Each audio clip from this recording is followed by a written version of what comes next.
to fly.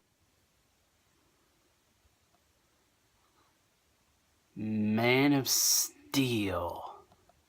Where you gonna get it? Oh wait, that's a quote from Superman Returns. What am I doing? Anyway, Man of Steel. Time to review the first film in the DCEU, and that is Man of Steel. Now, this is the first film that introduces Henry Cavill as this new version of Superman, and honestly, if you only count the theatrical releases of all three movies, Man of Steel, The Batman v Superman, and Suicide Squad, technically Man of Steel is the best reviewed film out of the three. Man, I'm just talking about the theatrical releases of all of the films. Now, if I had to count the extended versions of BVS and Suicide Squad, the best film out of all of the different versions is, in my opinion, BVS the Ultimate Edition. That's, in my opinion, my favorite version of all of these movies.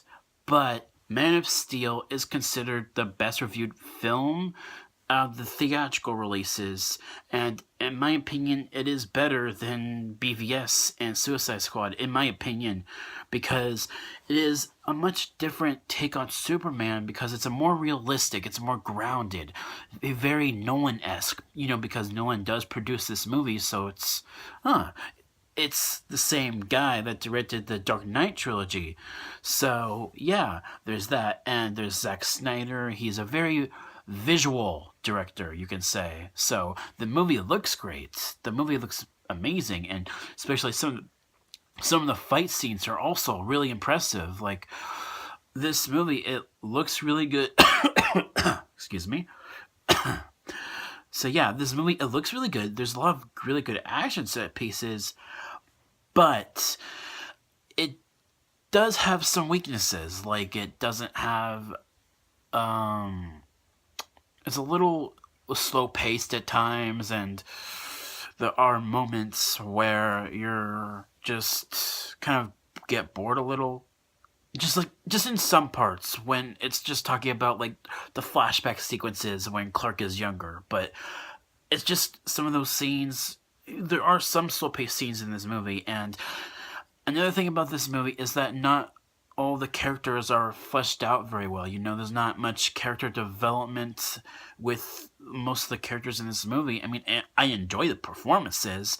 I like Henry Cavill as Superman. I think he's great.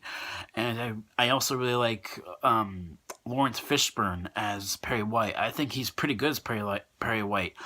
And I wasn't as big of a Superman fan before Man of Steel. I mean, I was, but not as much beforehand. I mean, I think yeah. So, I like Lawrence Fishburne as Perry White. I think he was pretty good in his role, and I like Amy Adams as Lois Lane, even though she's okay. But the villain, General Zod, Michael Shannon, I think he's great as General Zod. I do think he's better, in his role than some of the other MCU villains. So there's that. Better villain than some of the MCU villains, that's for sure. But yeah, so I do like some of the acting, especially Russell Crowe as Jor-El, Kal-El's dad. So yeah, I mean, I like some of the performances, and I like to watch this movie because it looks really good and it has good action scenes. It's just the lack of character development, and sometimes you don't feel for these characters. So there's that. But I do enjoy this movie. I like it better than the theatrical version of BVS, and I like it better than the theatrical version of Suicide Squad. Now, I know there was also an extended version of Suicide Squad, which I might review, but I don't know if I want to. We'll see.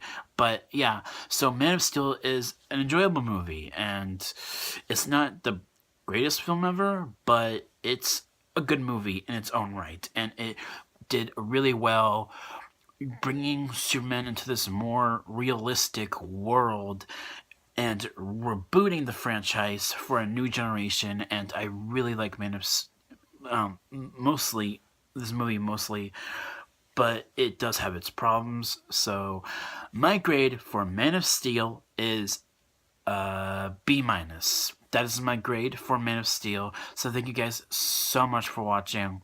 My next video, we'll see. We'll see. I'll think about it in a little while so I can figure out what the next video will be. So thank you guys so much for watching. I love you all. I'll see you guys next time. Bye bye.